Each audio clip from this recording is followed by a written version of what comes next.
Okay, so we're doing lesson 3 and pattern. So lesson 3 introduces pattern. When artists repeat a line or a shape or a color, they create a pattern. And we've been learning about patterns since we were in kindergarten.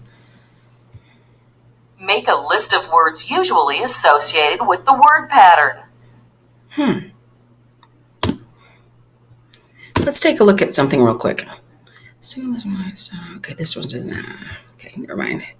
So our objectives today are to learn how to create patterns, and then you are going to, for an optional activity, to try to create a pattern or a motif as a print.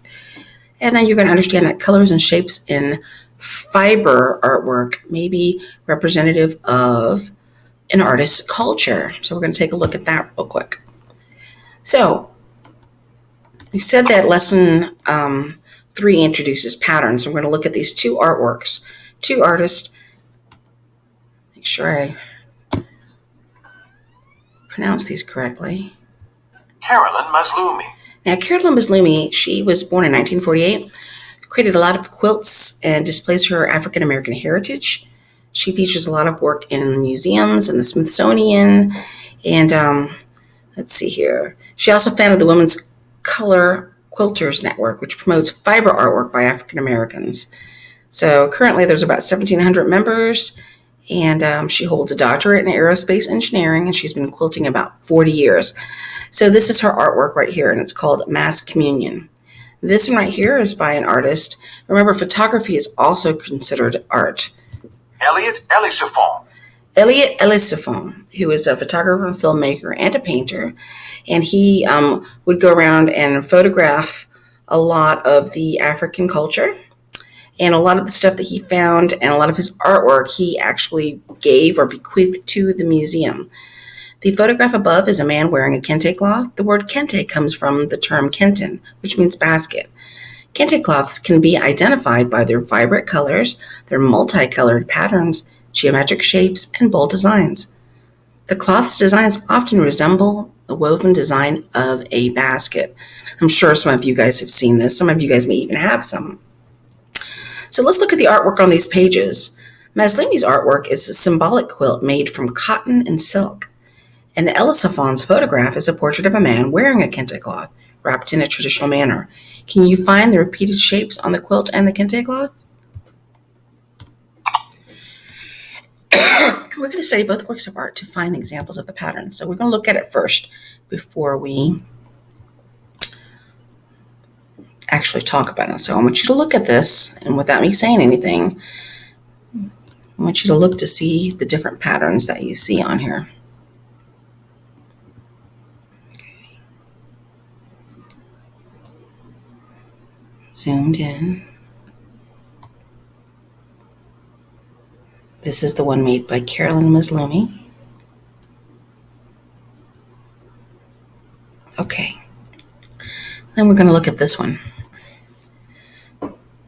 Okay, so it's Asante Paramount Chief Nana Akinfuo Akuua Date II, Akwamahene of Kumasi. Okay, whew. Let's check this out. So he is a very important chief. And look at the bright patterns that he has on his dress here. And his jewelry, gold jewelry, it's very fancy. And maybe we can look up some more information on the kente cloths and how each one, represents something very special to these people, and it has meaning behind it. Okay.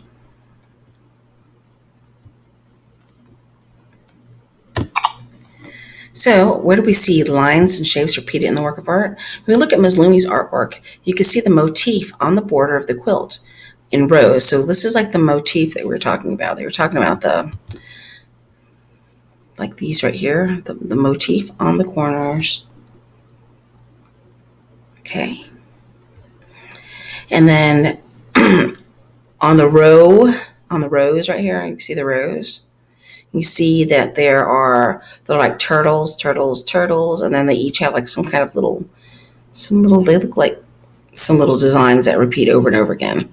And also the masks repeat and an object beside it. So you have this mask, this mask, this mask, this mask. And instead of repeating it, they repeated it, but they swapped it out with, and then when they got to a second row, instead of putting this again, they swapped it and did this one and did the opposite. Okay. And the same thing with this one. The motif is in the headgear, the kente cloth, and the geometric shape. So let's look real quick.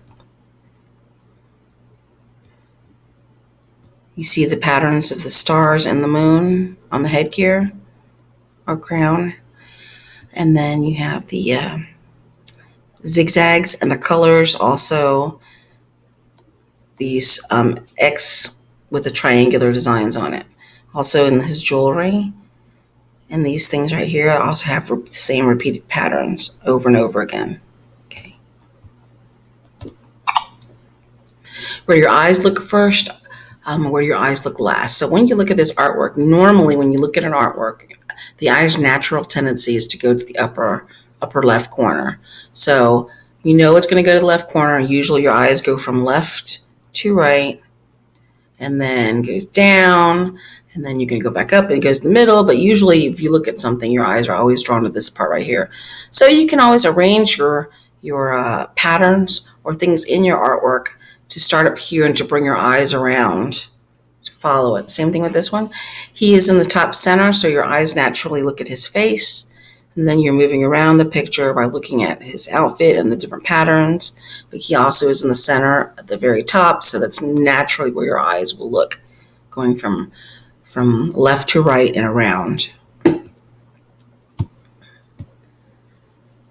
Mask the top of the quilt, the man's face, and going around. Okay. How do you think the patterns in the quilts and the kente cloths were created? Well, with this one, you know that you may have seen some of you probably have quilts in your house, but a lot of times quilts are made up of, they would take pieces of fabric and they would arrange them, into a design. So maybe they would have taken some black fabric and arranged it on top of white to make some kind of design or picture or motif. Then they would sew them down onto a white sheet of paper. Same thing with the other ones, not paper, a piece of cloth or cotton, okay? And then after, they would cut the white pieces out, and then they would lay it on top of another type of fabric. And then they would sew that down, and they would usually do them like in a square at a time. So they'd do one, and they'd finish one, they'd do another one, and then when they got done with it, they sewed them all together like a puzzle, and then it would create one big quilt. And a lot of times they would go and maybe sew on a border that has different designs. So it's almost like a collage, but made out of fabric. And then with the actual kente cloth, that can be created anytime you're creating any pattern on fabric. If you think about like your clothing, it can be created by creating some type of stamp and transferring a design onto clothing, or it could be created by like knitting and actually creating patterns within the loom as they're weaving the artwork like they would do rugs. Okay. So a pattern is a decorative design on the surface of something. Patterns are decorative. The part of the pattern that repeats itself is called a motif. Okay, so the part of the pattern is something that repeats, but the actual design or the picture of the pattern is called a motif. A motif is something visual that's repeated in a pattern. And a motif can be the same each time, or it may vary. Okay, so for instance, the pattern is a random pattern. There is no pattern here. It's like leaf, leaf, 3 leaves in the bottom, leaf, leaf. There's no pattern. It's a random pattern. But the motif is the leaf, the same leaf over and over again. Okay. Now, with this right here, the motif is fish. And then the pattern is, fish, fish, and then 2 fish, 2 fish, 2 fish. And they're also blue fish, blue fish, blue fish. So a regular pattern has identical means the same, has the same picture or motifs, and has equal amounts of space in between them so that there's an actual pattern. Random just means something that's thrown on there, but it's not actually in a regular pattern. Here's an alternating pattern. So for instance, one motif is the bat, and then it's an alternating pattern. It's just like alternating means every other. So up, down, up, down, up, down, up, down, up. That is the motif is the bats, and the pattern means it's alternating. Okay. If the bats were all up, pointing up, then it just would just be a regular pattern. But because it's alternating, they call it alternating. Same thing. Sometimes an alternating pattern can have two motifs, or it could have more than one, as many as an artist decides they want to. For instance, this one is a bat up and then a ball, bat down and then a ball, bat up and then a ball, bat down, then a ball. The person could have made the baseball this way, and they could have turned it sideways. They could have gone it back this way, and they could have done it sideways. So it can be a lot of different multiple things. Can you use classroom objects to illustrate a random, regular, and alternating pattern? I bet you could do that in your room. There's probably all kinds of things that you can rearrange into patterns. Pueden usar objetos del salón de clases para ilustrar un patrón al azar, regular y alterno.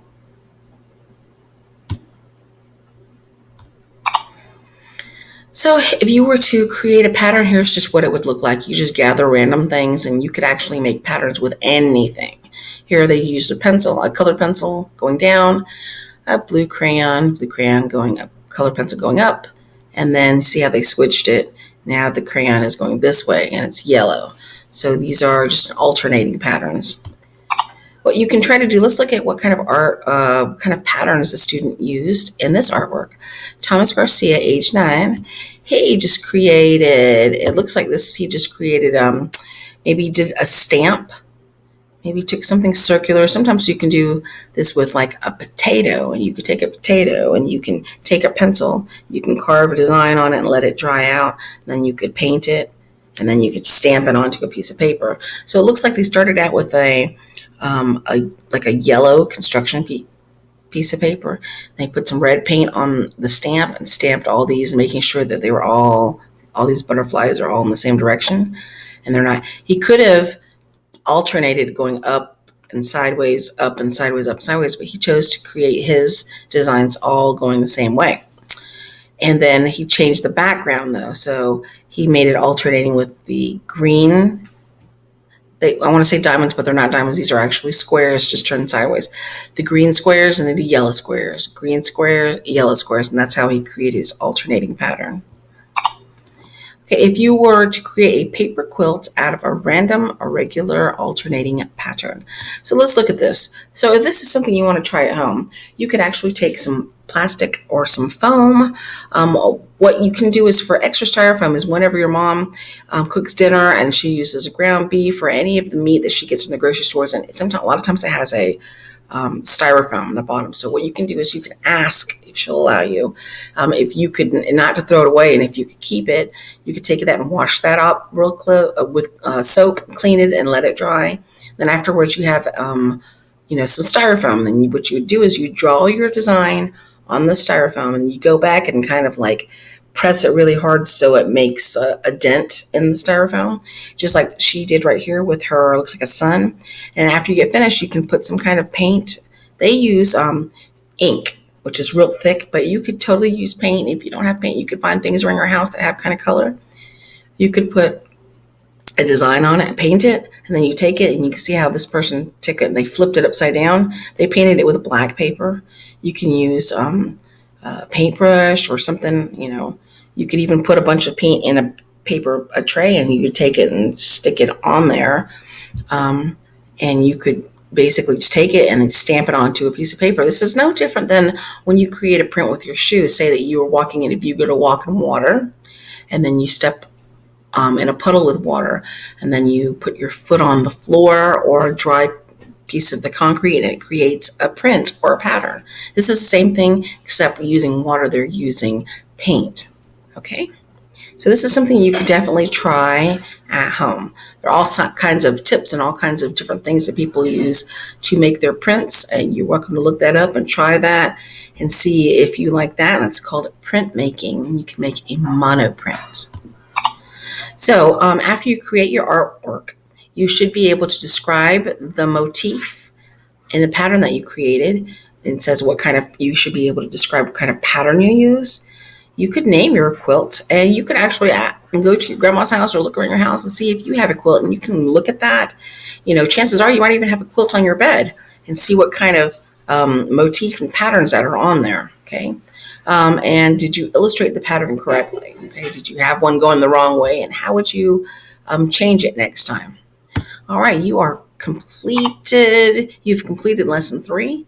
So make sure that you go on to Nearpod and complete